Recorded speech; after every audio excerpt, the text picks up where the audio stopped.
Hi hello ನಮಸ್ಕಾರ ಪ್ರಿಯ ವೀಕ್ಷಕರೇ, KCC ಟಾಕ್ಸ್ಗೆ ಸ್ವಾಗತ. ನಾವು ಇಂದು ಮಾರ್ಕ್ ಸಿನಿಮಾ 11ನೇ ದಿನ ಎಷ್ಟು ಕಲೆಕ್ಷನ್ ಕಂಡಿದೆ, ಹಾಗೆ 45 ಸಿನಿಮಾ 11 ದಿನಗಳಲ್ಲಿ ಎಂತಹ ಕಲೆಕ್ಷನ್ ಕಂಡಿತು ಎಂಬುದರ ಬಗ್ಗೆ ನೋಡೋಣ. ಅದಕ್ಕಿಂತ ಮೊದಲು ನೀವೇನಾದರೂ ನಮ್ಮ ಚಾನಲ್ಗೆ ಹೊಸದಾಗಿ ಭೇಟಿ ಕೊಟ್ಟಿದ್ದರೆ ದಯವಿಟ್ಟು ಸಬ್ಸ್ಕ್ರೈಬ್ ಮಾಡಿಕೊಂಡು ಪಕ್ಕದಲ್ಲಿರುವ ಬೆಲ್ ಐಕನ್ನ ಕ್ಲಿಕ್ ಮಾಡಿ, ಹಾಗೆ ಈ ವಿಡಿಯೋಗೊಂದು ಲೈಕ್ ಮಾಡಿ. ಈಗಾಗಲೇ ಮಾರ್ಕ್ ಮತ್ತು 45 ಸಿನಿಮಾಗಳು ತೆರೆಕಂಡು 11 ದಿನಗಳು ಕಳೆದಿವೆ. ಸಿನಿಮಾ ಅತ್ಯದ್ಭುತವಾಗಿ ಮೂಡಿಬಂದಿದ್ದು ಸಿನಿಮಾಗಳಿಗೆ ಅತ್ಯುತ್ತಮವಾದಂಥ ರೆಸ್ಪಾನ್ಸ್ ಕೂಡ ಸಿಕ್ಕಿದೆ ಅಂತ ಹೇಳಬಹುದು.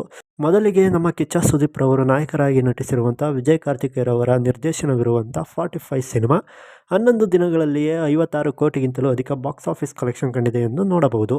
ಹಾಗೆ ಕನ್ನಡದಲ್ಲಿ ಈ ಸಿನಿಮಾ ಅತ್ಯದ್ಭುತವಾದಂಥ 45 ಕೋಟಿಗಿಂತಲೂ ಅಧಿಕ ಬಾಕ್ಸ್ ಆಫೀಸ್ ಕಲೆಕ್ಷನ್ ಕಂಡಿತು ಅಂತ ಹೇಳಬಹುದು.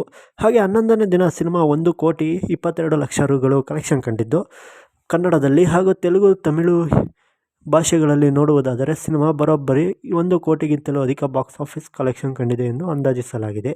ಹಾಗೆ ಸಿನಿಮಾ 11ನೇ ದಿನ ಬರೋಬ್ಬರಿ 2,22,00,000 ರುಗಳು ಕಲೆಕ್ಷನ್ ಕಂಡಿದೆ ಎಂದು ಅಂದಾಜಿಸಲಾಗಿದೆ. ಹಾಗೆ ಈ ಸಿನಿಮಾ 11 ದಿನಗಳಲ್ಲಿ 56,25,00,000 ರುಗಳು ಕಲೆಕ್ಷನ್ ಕಂಡಿದೆ ಎಂದು ನೋಡಬಹುದು. ಹಾಗೆ 45 ಸಿನಿಮಾ ನೋಡುವುದಾದರೆ ಕರ್ನಾಟಕದಲ್ಲಿ ಅತ್ಯದ್ಭುತವಾದಂಥ ರೆಸ್ಪಾನ್ಸ್ ಗಿಟ್ಟಿಸಿಕೊಂಡು ಜನವರಿ 1ರಂದು ಬೇರೆ ಭಾಷೆಗಳಲ್ಲಿಯೂ ತೆರೆ ಕಂಡಿತ್ತು. ಸಿನಿಮಾಗೆ ಅತ್ಯದ್ಭುತವಾದಂಥ ರೆಸ್ಪಾನ್ಸ್ ಸಿಕ್ಕಿದ್ದು ಸಿನಿಮಾ 11ನೇ ದಿನ ಕರ್ನಾಟಕದಲ್ಲಿ 75 ಲಕ್ಷದಿಂದ 80 ಲಕ್ಷದವರೆಗೂ ಕಲೆಕ್ಷನ್ ಕಂಡಿದೆ ಎಂದು ನೋಡಬಹುದು. ಹಾಗೆ ಬೇರೆ ಭಾಷೆಗಳಲ್ಲಿಯೂ ನೋಡುವುದಾದರೆ ಸಿನಿಮಾ ಬರೋಬ್ಬರಿ 55 ಲಕ್ಷದಿಂದ 60 ಲಕ್ಷದವರೆಗೂ ಬಾಕ್ಸ್ ಆಫೀಸ್ ಕಲೆಕ್ಷನ್ ಕಂಡಿದೆ ಎಂದು ಅಂದಾಜಿಸಲಾಗಿದೆ. ಹಾಗೆ ಈ ಸಿನಿಮಾ ಓವರ್ಸೀಸ್ನಲ್ಲಿ 10ರಿಂದ 15 ಲಕ್ಷದವರೆಗೂ ಕಲೆಕ್ಷನ್ ಕಾಣುತ್ತಿದೆ ಎಂದು ನೋಡಬಹುದು. ಹಾಗೆ 11ನೇ ದಿನ ಸಿನಿಮಾ 1,25,00,000ಕ್ಕಿಂತಲೂ ಅಧಿಕ ಬಾಕ್ಸ್ ಆಫೀಸ್ ಕಲೆಕ್ಷನ್ ಕಂಡಿದೆ ಎಂದು ಅಂದಾಜಿಸಲಾಗಿದೆ. ಹಾಗೆ ಈ ಸಿನಿಮಾ 11 ದಿನಗಳಲ್ಲಿ ಬರೋಬ್ಬರಿ 52,28,00,000 ರುಗಳು ಕಲೆಕ್ಷನ್ ಕಾಣುತ್ತಿದೆ ಎಂದು ಅಂದಾಜಿಸಲಾಗಿದೆ. ಹಾಗೆ ಈ ಎರಡು ಸಿನಿಮಾಗಳನ್ನು ನೋಡಿದವರು ಸಿನಿಮಾ ಹೇಗಿವೆ ಎಂದು ಕಮೆಂಟ್ ಮಾಡಿ ತಿಳಿಸಿ.